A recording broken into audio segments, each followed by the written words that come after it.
A focus on youth violence as Mayor Olivia Chow meets with community leaders and Toronto police representatives.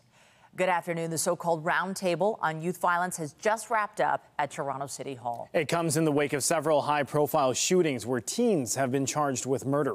CTV's Mike Walker joins us now live with more. Mike.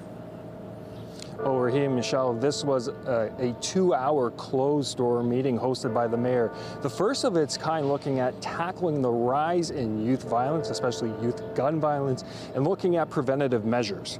About 30 people taking part in this roundtable discussion, including Toronto Police Chief Myron Demke, representatives from both the federal and provincial governments, including the Attorney General and the Ministers of Mental Health and Addiction Services, as well as community advocates. Toronto Police recently reported a rise in youth gun violence this year with 114 youth firearm arrests. That's up 75% from last year.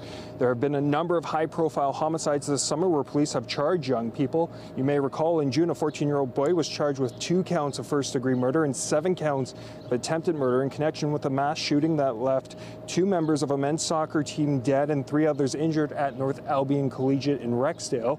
And last month, police charged 2 teens, 14 and 16 years old, with second-degree murder in connection with the fatal shooting of a 16-year-old boy in Parkdale. Now, here's more from Mayor Olivia Chow and Toronto Police Chief Myron Demke on what was discussed at this morning's meeting.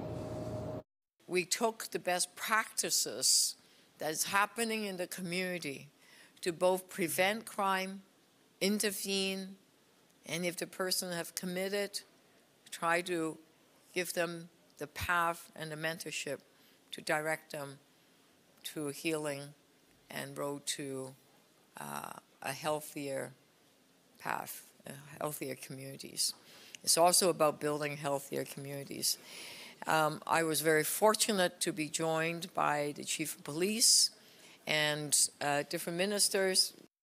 What's really important today is that we're continuing to build on the tradition of a multi-sectoral approach. A tradition that has been built on our approach to community safety and well-being in this city, which we call SafetyO, a 10-year program towards developing a greater sense of community safety and well-being with tangible results. And this is a very important step in that journey that is indeed complex. Now, while there were no specific solutions mentioned during that press conference with the mayor and police chief, advocates say this is a real important first step. The mayor also committing to continue these roundtable discussions in the fall. Reporting live, I'm Mike Walker. Back to you. Thank you, Mike.